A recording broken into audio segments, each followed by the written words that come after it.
हो समझाने से समझ जाएगा। तो मामा मारीच रावण से क्या कहने लगे, देखो रावण, जीवन में कभी उन लोगों से लड़ाई मत लड़ना जैसे संत गुरु ब्राह्मण पास पड़ोसी खास, हाकिम वैद रसोइया धर का भेदी खास। तो क्या बोला कि सती संति गुरु ब्राह्मण होरी पास पड़ोसी खास, और हाकिम वैद रसोइया धर का भेदी।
अच्छे कर्म करो, इससे आपको बहुत फायदा होगा।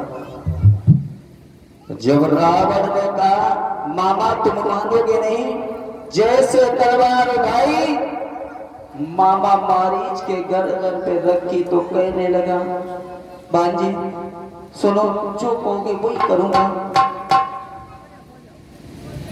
रावण कहने लगे ऐसा करो, तुम एक कार्य करना।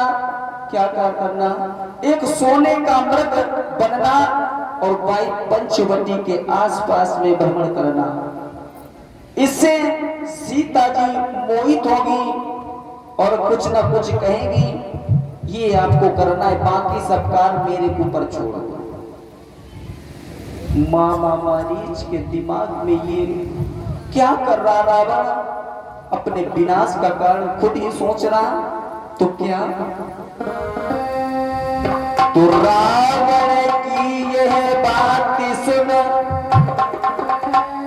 हरि कांप गयो मारीच, सोचा यद्यपि काम है तो सब प्रकार का है नीच।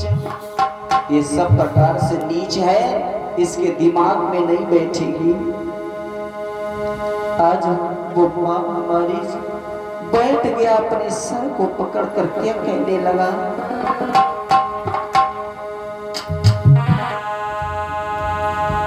कि बसता क्या, पर बसता क्या, पर बसता क्या, पर बसता क्या हर भांति मौत ही आई है।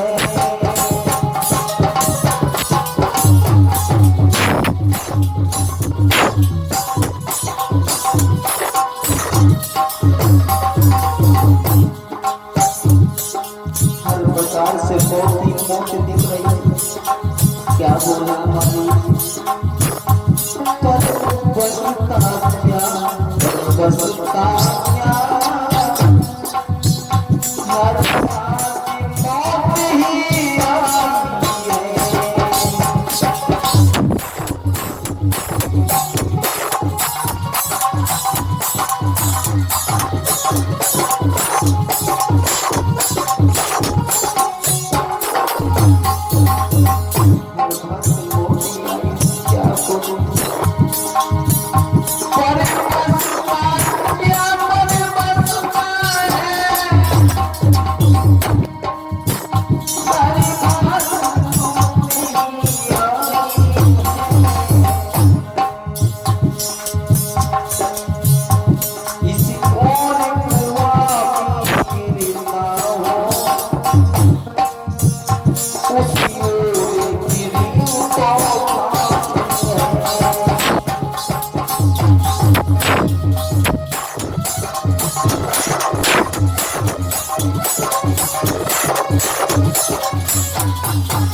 बाबा मारीच रावण से कहने लगे जो आपका आदेश है वही करूंगा। इधर बाबा मारीच चल करके भाई पंचवटी कुटिया के पास में एक सोने का मृग रूप धारण किया, चारों तरफ घूमने लगा। घूमते घूमते भैया श्री राम और लक्ष्मण दोनों लोग धनुष बाण लिए तैनात थे। पता नहीं कब राक्षस आ जाए, उनका आतंक तो चली ही था। इधर जब जानकी जी खाना बना रही थी तो जैसे देखा ये सोने का मृग, वाह क्या यादगार होगी अगर इस मृग की छाल मुझे मिल जाए। मेरे स्वामी इस मृग की छाल पर बैठ करके भजन करेंगे। जैसे बात कही तो आज स्वामी को बुलाया। स्वामी ऐसा करो, ये जो मृग है कितना सुंदर है, तीत लग रहा, अगर इसकी छाल मुझे मिल जाए तो क्या ही जीवन की यादगार होगी। तो क्या बोली सीता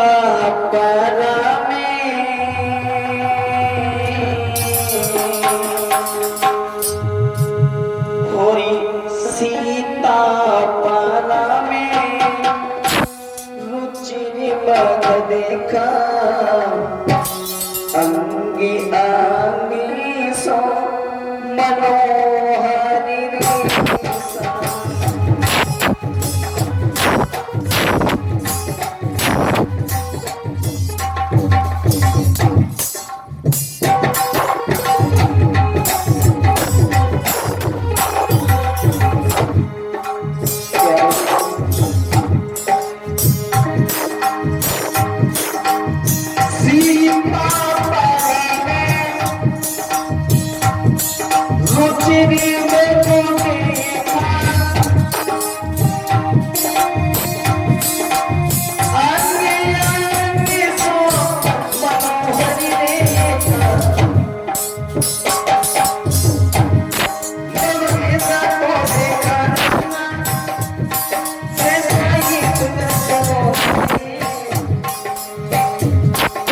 सर से लेकर पांव तक सोना ही सोना है। स्वामी ऐसा करो, इस मृग की छाल लेके आओ।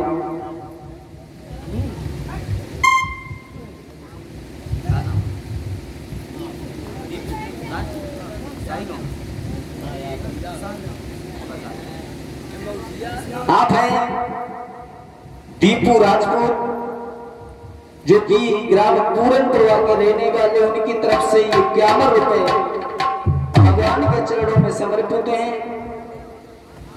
ईश्वर से ही कामना करते हैं, पढ़ लिख करके किसी प्रकार से कोई नौकरी धारण करो जिससे पूरन पुरवा का नाम उजागर हो। तो बोलिए गोविंद भगवान की। आज जब मृग के पीछे भगवान श्री राम सोचने लगे तो लखनलाल से कहा, लक्ष्मण ऐसा करना, मैं इस मृग के पीछे जा रहा हूं, मृग की छाल को लेकर आऊंगा और याद रखना ये क्षेत्र मायावी है, हमेशा धनुष बाण के लिए तत्पर रहना।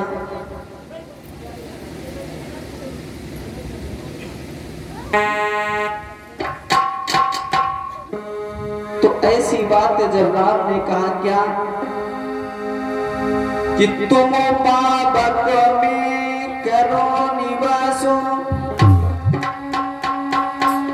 तब तक करे निशाचरनासा। ऐसा करो तुम पावक में करो निवासो तब तक करे निशाचर। मैं जा रहा हूं सोने की छाल लेकर के आता हूं। भैया भगवान श्री राम ने धनुष और बाढ़ लिया, बाई मृग के पीछे पीछे दौड़ने लगे। मृग भी चाल चलने लगा, भगवान श्री राम को उलझा रहा अपने मायावी में। वो मारीच जब बीच जंगल में पहुंचने लगा तो भगवान श्री राम भी उसके पीछे जाने लगे, धनुष को हाथ में लिया और बाण चढ़ाने लगे। क्या तो बाण चढ़ाया राम ने और खींची धनुष की डोर, सौंप लखन को जानकी चले हिरण की ओर। लखन लाल को जानकी को सौंप दिया और हिरण के पीछे आधे जंगल में जब पहुंच गए। एक समय ऐसा आया, भगवान श्री राम ने निकाला तरकस से तीर और रखा रोदे पर मामा मारीच के बिल्कुल सिरहाने में जैसे लगा। आज इधर मायावी तो राक्षस ने क्या कहा, हाँ लक्ष्मण।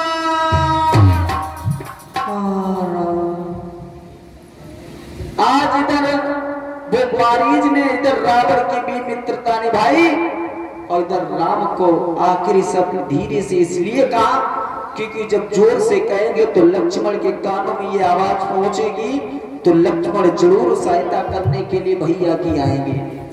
और धीरे में राम शब्द इसलिए कहा कि राम नाम से ही कल्याण है। तो अंत समय में किसी व्यक्ति के मुख से अगर राम का नाम निकल आए तो यह शब्द उसका मोक्ष हो जाता है। तो क्या हुआ कि मनु ते तब तक मायावी ने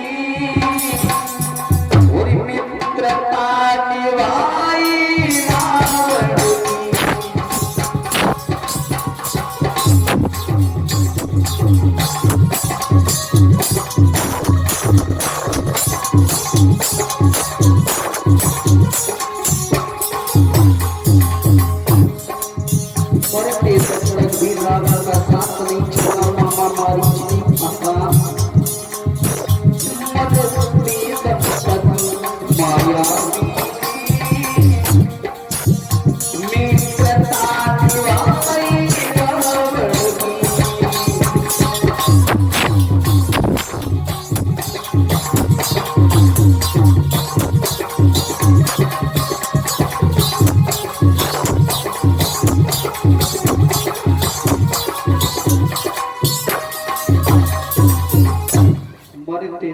भी नहीं मित्रता छोड़ी।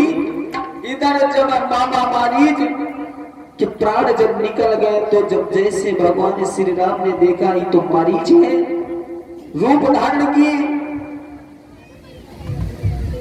इधर सोचने लगे हमें ऐसा लगता विनाश का कारण बन रहा, सोच रहे अगर वहां कुटिया में सीता नहीं मिलेगी। इधर ये आवाज सीता जी के कानों में जब पहुंची, जब सीता जी के कानों में पहुंची तो सीता जी ने सोचा, हमें ऐसा लगता मेरे स्वामी संकट में है। अपने देवर लक्ष्मण के पास में गई, कहने लगी लक्ष्मण ऐसा करो, तुम्हारे भैया संकट में हैं, जाओ जंगल में उनके प्राण बचाओ जाके। देखिए अब आदेश, जब असली सीता थी तब भगवान श्री राम और लक्ष्मण को आदेश नहीं दिया, लेकिन जब ये नकली सीता आई तो लक्ष्मण और श्री राम को आदेश देना प्रारंभ कर। प्यारे भक्तों, अगर स्त्री अपने पति को अगर आदेश देने लगी तो ये समझो कि घर का विनाश होने जा रहा है। आज आदेश देकर कहा कि लक्ष्मण तुम्हारे भैया जंगल में, हमें ऐसा लगता कि राम राक्षस ने फंसा लिया, अब तुम मेरा मुख देख रहे हो, जाओ रक्षा करो जाके। तो सीता क्या बोली कि यदि माता हमें समझती हो तो आज्ञा मानो माता की हो, आज्ञा मानो माता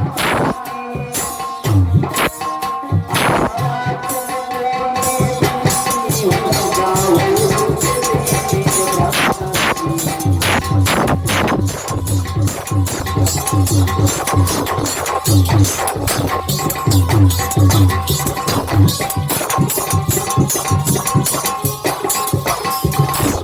जाओ अपने भैया की सुध लो जाके।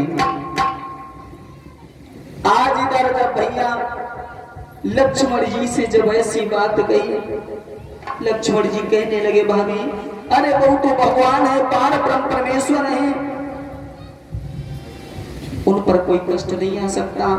भले वो हम पे और आप पे कष्ट आ जाए, लेकिन वो तो भगवान है, उन पर कभी कष्ट नहीं आएगा जीवन में। ये मायावी की चाल है, ऐसा करो कुछ नहीं, अभी भैया थोड़ी देर में आ जाएंगे। सीता जी कहने लगी हमें ऐसा लगता कि तुम खुद सोचते हो कि तुम्हारे भैया मारे जाए और जो राज है वो हमें मिल जाए। लक्ष्मण जी पैर पकड़ने लगे, भाभी ऐसा मत कहो, ऐसा मत सोचो, अगर तुम नहीं मानती हो।